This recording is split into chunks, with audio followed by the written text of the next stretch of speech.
Haven't made a video in a while on the Corvette. It's finally time to change the wheels out. I got these nice Z06 rims wheels from Z06. These two I got from my friend. It was in his backyard, so they're gonna need a lot more work. These ones I bought from eBay. They're a little better. The chrome is still shiny.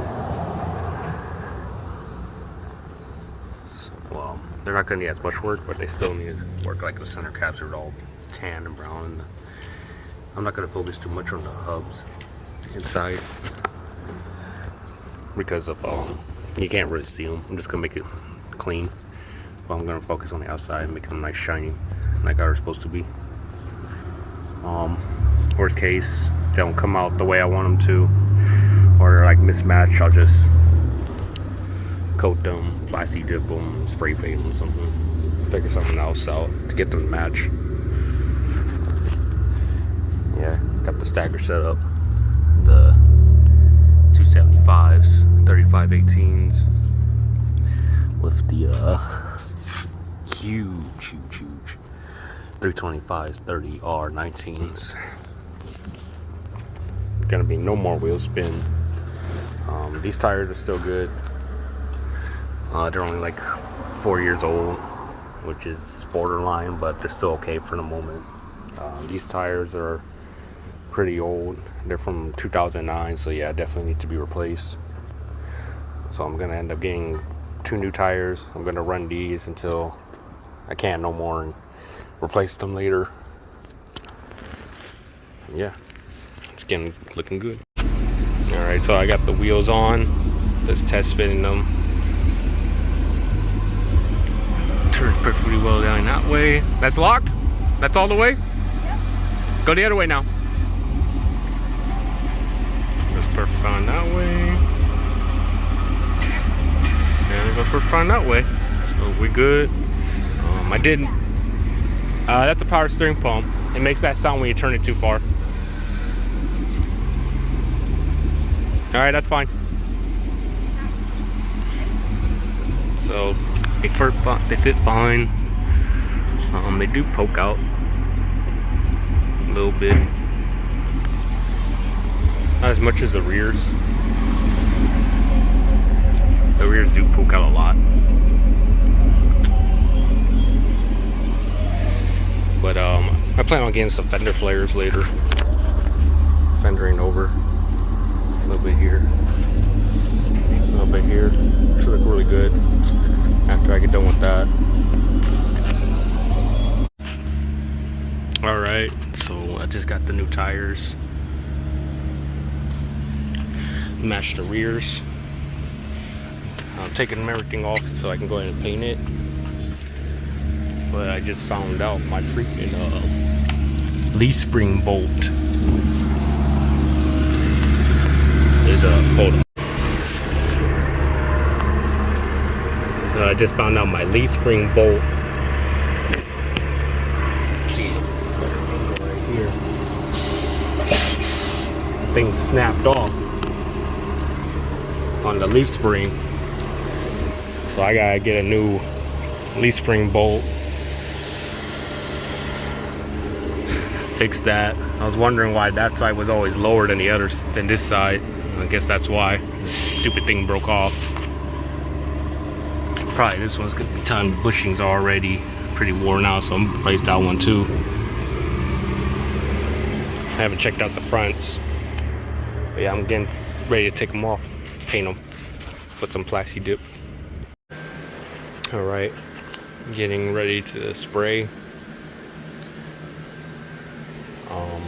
I'm doing the card method, paper method, because I did spray earlier. I didn't like how it came out. I was getting a lot of bubbling, so I peeled off the plastic dip. I'm gonna start over. And there was a lot of residue left over. I tried putting a lot of tire shine. It's still stuck on. I don't know, maybe because I didn't spray enough coats on it.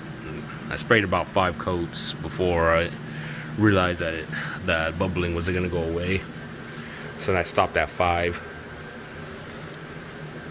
I don't know. I know it'll come off eventually from just regular use. Yeah, I got most of it off. I'm gonna get ready to spray it again. This time be more careful with my first coat so I don't get any bubbling. On the dip your car video where he sprays the wheel, he said to put it vertical or at least an angle. I had it at an angle and I noticed that it was like dripping down to the ground a lot, so I think I'd rather just put it vertical, so if it drips down into the barrel, where I don't really care too much because you can't really see the barrel. I want the surface to look pretty much nice and even. So I'm about to start spraying. Alright, might be a little hard to hear me. I got this mask on. This is coat number 5, a plastic dip. Have a little bit of running.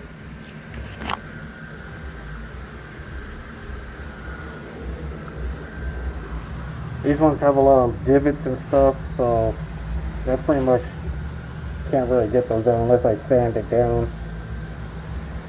I don't want it to be perfect. You don't need to be perfect. You see there's a little chip right there. As long as it looks good. I just want a nice 10-footer. These rims weren't perfect to begin with. That's why they're getting sprayed in. I'm going to add the glossifier next. Alright, this is the somewhat of the final product. I really like how it came out. There's a little running here and there, but it looks really good though. Looks like they came from the factory like that, which is what I was pretty much shooting for.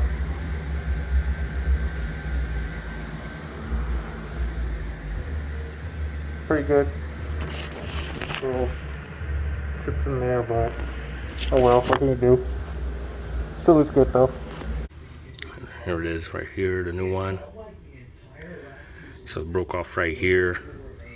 It's the original one, so keep do. It looks like I don't know if it's steel or aluminum. I'll see when I take it out. But first I gotta get these 2 bolts off the control arms. Or I could just do this one on the ball joint, one or the other, and then do the sway bar link and then do the tie rod in. I did the ball joint before, so I think I might just do that one. We'll see. I'm gonna get to it. Alright, so I got the old ones out. Took a while.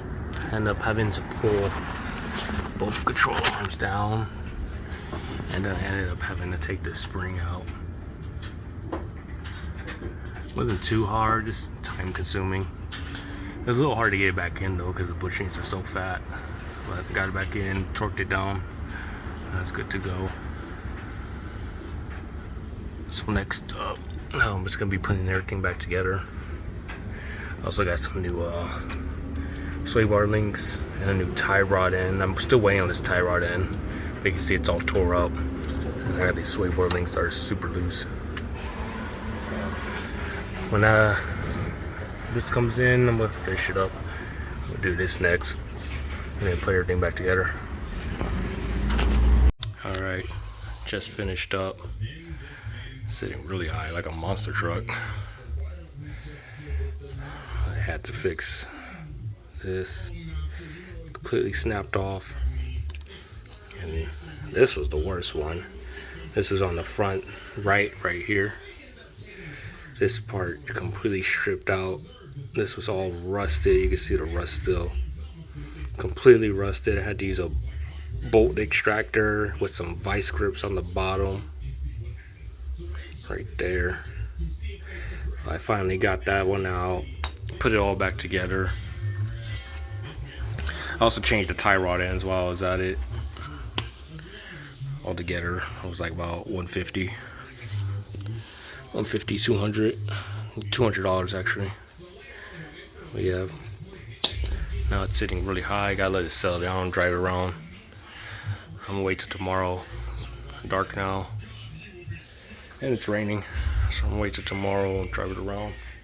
let it settle down, and then adjust the right height from there. Alright, so I've been driving for some time now to let the car settle in. It's a lot higher than I want it to be. The rears, they're uneven. Like on this side, it's,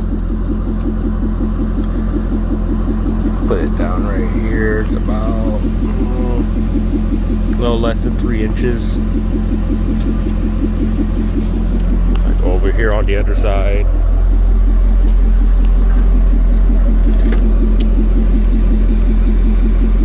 it's like 3 inches exactly. I mean, it doesn't hit, so that's the good part. I want to raise this up, this side more, since it was actually hitting on this side more than the other side. For the front, I want it to be a little bit higher, but not this high. This is too high, way too high. I'm at about 2.5 inches on the front, which is a bit too high for me. This side's even worse, 3 inches. More than 3 inches, yeah, way too high. So I'm gonna lower the front down. I want it to be able to clear. I mean, I like being able to just go over a bump and don't have to worry about the front splitter scraping. But I don't like the look of it, it's too high. So I'm gonna lower it down probably about like 2 inches or so. I don't need that much clearance. Oh yeah, the easiest way to adjust it is with pretty much I make this little rig. All it is ratcheting 10mm wrench, and then I put a socket and then an extension like that. I put it all just in together like that. Makes it, because sometimes it's really tight, especially if yours is old. Mine were brand new and still was pretty tight. So yeah, I mean, you can use any extension, but the easiest way is ratcheting box wrench with some type of extension to get leverage. Alright, so just got done adjusting it and driving it around. Sorry, my video cut out. On this side, it's about right here, so barely showing. I do need to raise the front up this side a little bit more. It's about a little 1/4 inch or like 3 or 4 turns. But other than that, it's fine. I'm just gonna leave it as is. So you need to raise this up about 3 inches on this side, on the rears, to clear these tires, otherwise it will hit the fender. And then in the front, it doesn't matter too much because there's plenty of space inside, so it won't hit. Yeah, so that's what you need. You want to do the Z06, the real Z06 wheels, not the replicas. Later on, I'm gonna get the white body flares, the Z06 body kit or white body kit sometime. Not right now. Still gotta work on that thing over there. But until then, it's drivable. I'm gonna leave it as is. That's it.